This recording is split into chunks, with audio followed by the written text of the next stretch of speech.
Shabbat Shalom, everyone. I hope you're doing well. This week's Parsha is Mishpatim.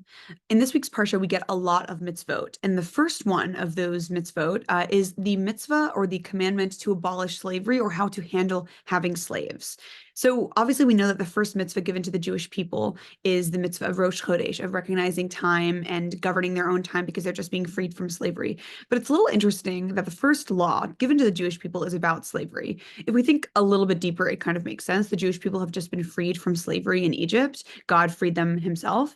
But if we look a little deeper, there's a little bit more. So since the beginning of time, God's goal has been to allow people to worship freely and to be free and to make their own choices.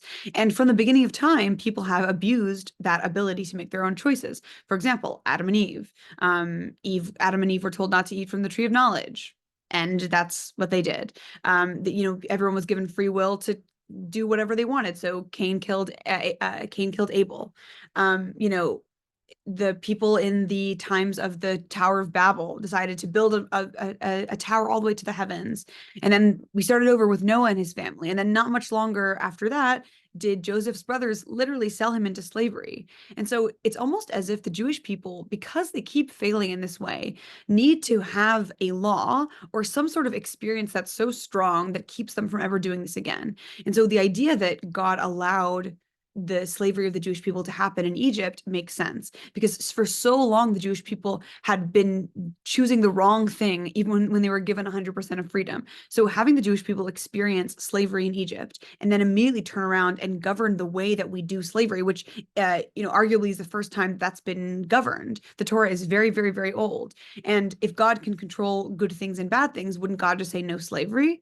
The reality is that if you give free reign or if you completely abolish something, you give no one any choice to do the right thing. If you make it completely go away, it's as if we're angels. We have no options to do the right or the bad thing. And it doesn't mean anything if we choose to do the right thing. If there is an option to do something and do it correctly, that means that you're making the correct choice. And so it's sort of turning this experience of the Jewish people of constantly doing the wrong thing on its head by being given something that's symbolic. The Jewish people being allowed to worship God is the ultimate freedom. The ultimate gift that we've been given by God is free will, and whether or not we do the right things with it is up to us.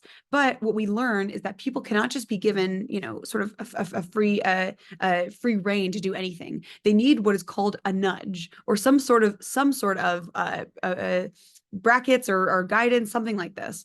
If you're given an entire day and you have like 7 tasks to accomplish, you're going to accomplish them. If you're given an entire day and no tasks to accomplish, are you going to be very productive? Probably not. And so what we see here is that we need to be given some sort of structure in order to succeed. We can't just be given free reign because in order to be productive, good citizens of the world, we have to be given some sort of structure. And that is what the epitome of the Torah is: structure to make our lives and the lives of those around us much better. Shabbat Shalom, wishing you all a peaceful Shabbat, and God willing, I'll see you next week.